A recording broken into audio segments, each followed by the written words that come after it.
She knelt beside him with a plate of warm food, steam rising into the crisp afternoon air, her hands steady even as the world around them buzzed with judgment. One plate, one gesture, one moment of quiet compassion in a city that had long taught its people to look away. She didn't ask for permission. She didn't wait for applause. She simply did what her heart told her to do. And for that, she was fired. Just like that. The manager said she'd broken protocol, but what she'd really broken was his illusion of control. Emma Carter didn't argue. She didn't beg for her job. She folded her apron neatly, placed it on the counter, and left with her dignity intact. But the story didn't end there, because 30 minutes later, a sleek black car pulled up, and from it stepped a man in a tailored suit, not to order lunch, but to demand answers. What no one knew was that he wasn't there for the food. He was there for the man Emma had fed, the one the world had labeled worthless. And what happened next would flip every assumption on its head. Before we dive in, tell us, where are you watching from? And if you've ever been punished for doing the right thing, this story is yours too. Stick around. Emma's next step will stay with you long after the screen fades to black. Emma Carter moved through the polished halls of Maison Lumière like a soft breath no one noticed, but everyone felt. At 24, she'd mastered the art of disappearing into service. The perfect smile, the crisp apron, the quiet way she smoothed every wrinkle from a tablecloth without ever calling attention to herself.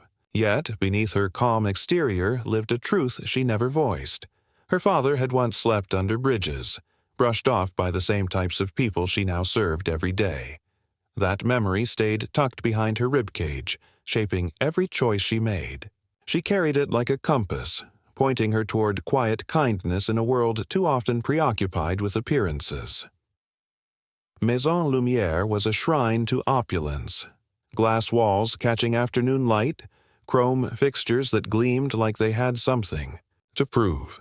Every plate was a performance, every guest a critic, and yet, behind the beauty, there was no warmth. Here, compassion was considered a liability, and sincerity a risk. The man who enforced that unspoken code was Bryce Alden, the restaurant's 47-year-old manager. Always dressed in pressed suits and shallow smiles, Bryce ran the place like a showroom. Clean lines, no clutter, no disruptions. His obsession with control wasn't just professional, it was personal. Anything outside the frame of perfection rattled him.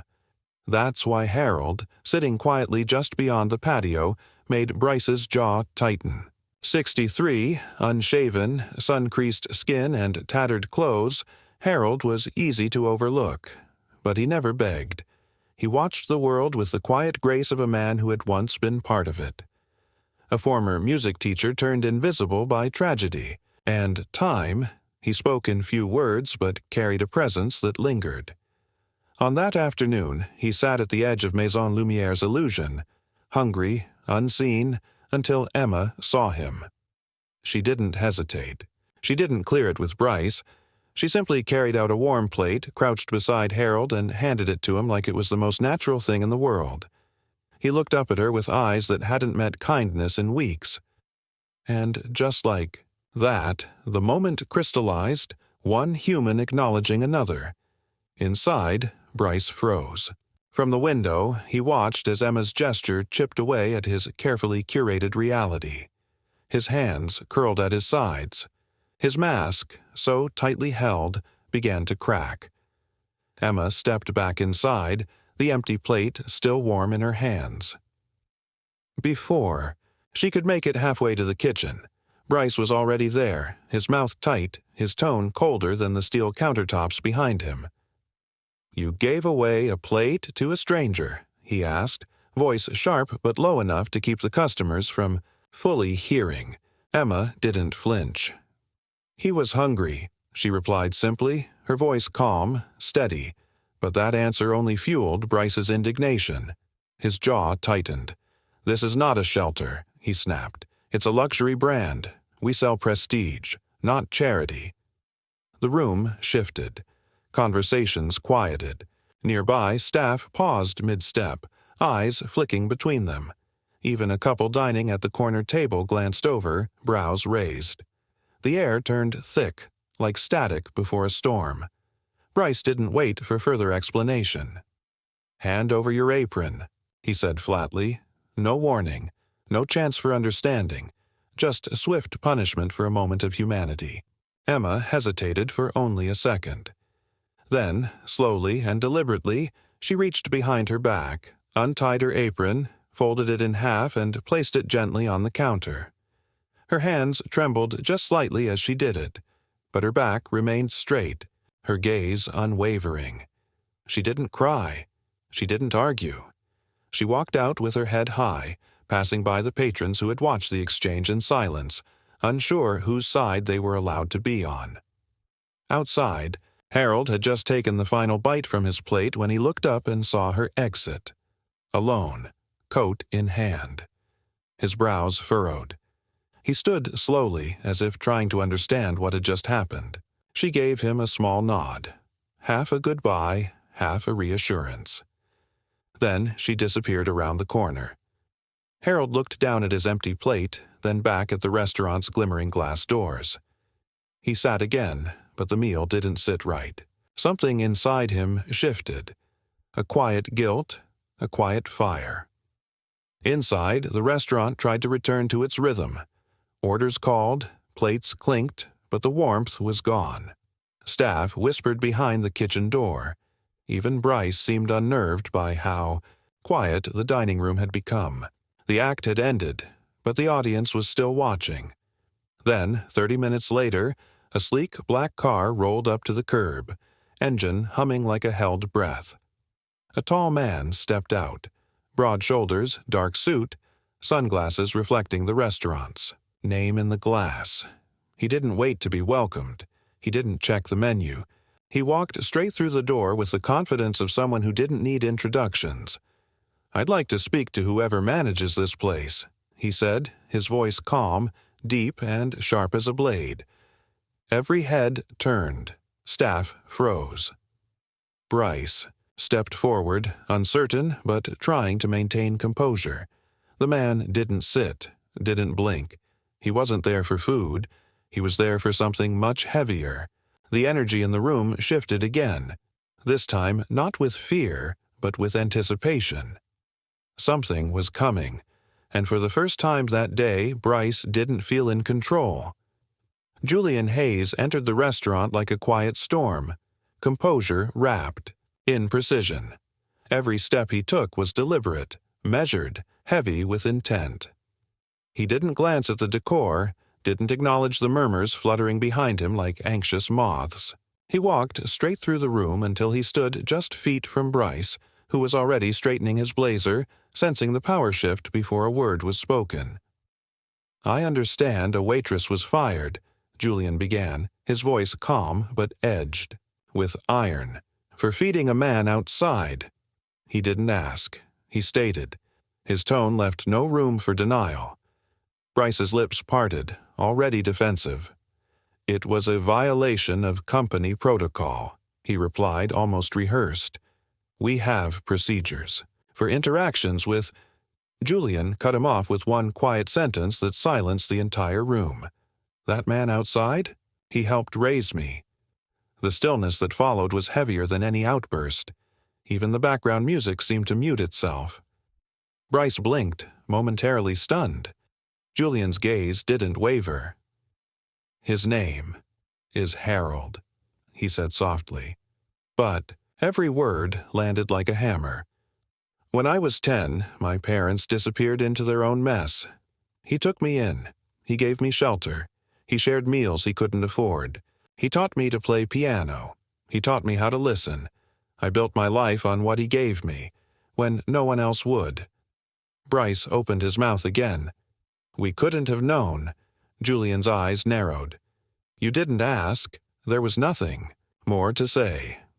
Julian turned and walked past him, back through the restaurant and out the door. Every eye followed him, but no one moved. No one dared. Outside, Harold was still sitting on the same bench, head bowed, his plate long empty. Julian approached, his footsteps softening. Then, in front of the watching staff and diners, Julian knelt beside him. The suited man and the weathered elder, side by side, not in pity, but in honor. Julian placed a hand on Harold's shoulder, and for a moment they simply looked at each other. Nothing needed to be said. Then Julian turned to see Emma standing. Just beyond the entrance, halfway between leaving and staying, her coat folded over one arm, unsure if she should witness any more of this unfolding story. He rose and walked toward her. "You served more than food," he said, gently but firmly. "You served what this world is missing." Emma looked at him, unsure of what to say. "I didn't do it to prove anything," she said softly. "That's exactly why it matters," he replied. He handed her a business card. "I own a hospitality group," he said. "Our guests are more than customers. They're people. I want you to be part of that, not as a waitress, as the director of guest experience. If you're interested, the job is yours." Emma's hand trembled slightly as she took the card. Her eyes glistened, not from shock, but from quiet validation. Back inside, no one clapped. There were no cheers, no grand applause, just silence, the kind of silence that comes when truth walks in and demands to be heard.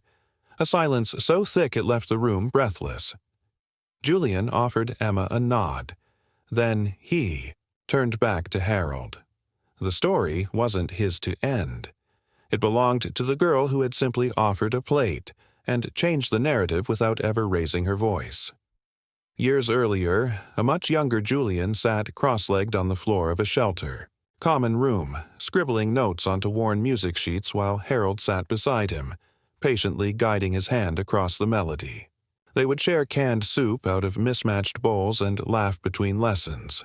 Their bond formed not through blood or status, but through quiet survival. Harold never asked Julian why he was there, and Julian never needed to ask what Harold had lost. They were two souls who simply saw each other, and that recognition had shaped the man Julian became. Meanwhile, in another small apartment across the city, a young Emma stood on a stool in the kitchen, carefully folding sandwiches into foil. Her father, freshly home from rehab, sat nearby, trembling with the weight of his recovery. She had no idea what dignity meant then, but she knew how to give comfort. That memory, though buried under years and uniforms, had never left her. It was why she couldn't walk past Harold. It was why she didn't flinch when compassion cost her a job. Back in the present, Bryce stood inside Maison Lumière, pale and rattled. He remembered now. Julian's name hadn't always been unfamiliar. Years ago, Bryce had applied for a partnership with Hayes & Co., Julian's boutique hospitality firm that prided itself on empathy-based leadership.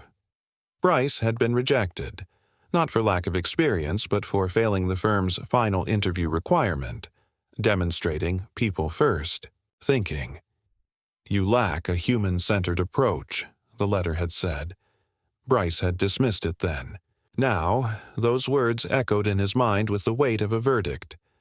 Julian, standing calmly by the door, offered no gloating, no anger. Just a final line. "You didn't lose a customer today. You lost a legacy." The twist wasn't in a viral takedown or a public shaming. It was in the quiet reversal of power. The man outside, once invisible, had unknowingly raised a leader, and the young woman who offered him a plate had set off a chain of truth that no brand or building could contain. Harold hadn't spoken a word through it all. He didn't need to. His presence, once seen as out of place, had become the center of the story. His silence had shaped lives. He had become the reason someone came back, the reason someone was seen. Emma stood quietly beside him, unsure how to absorb it all. She hadn't set out to be an example. She'd simply done what felt right. And now, the very thing she was punished for had become the new standard.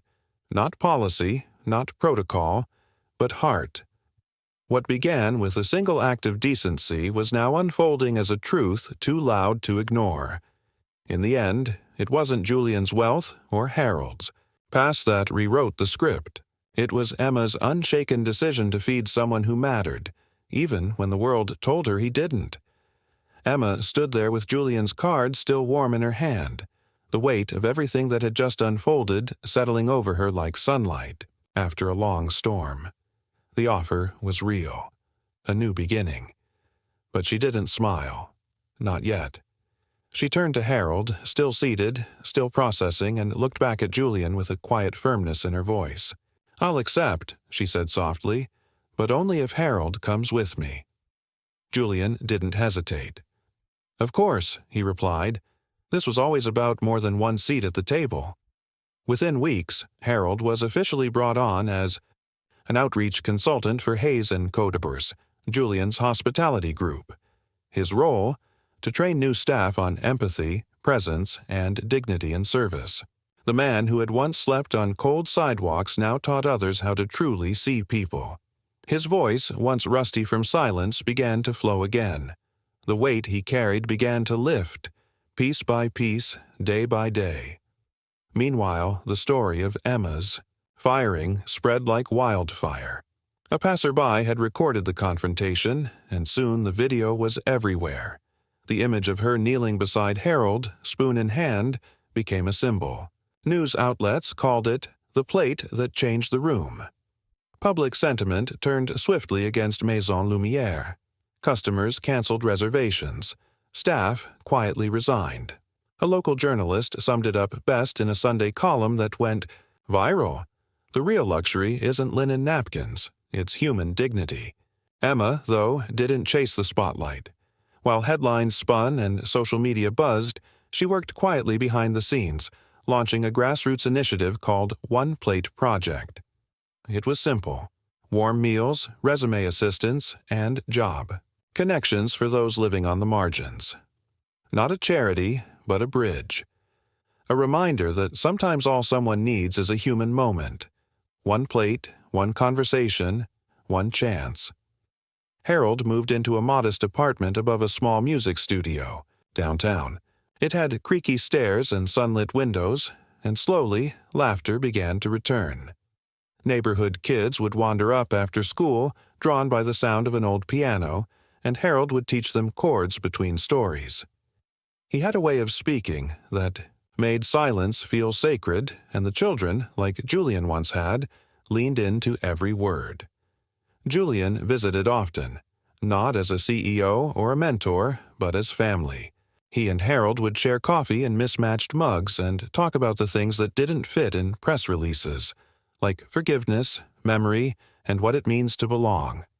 With Emma, he worked side by side, helping to expand One Plate Project into a movement that would quietly ripple into other cities. And Emma? She kept serving, but now in a different way. No tray, no uniform, just presence, just truth. Late one night, she sat in her tiny apartment, curled up beside a flickering lamp with her journal in her lap.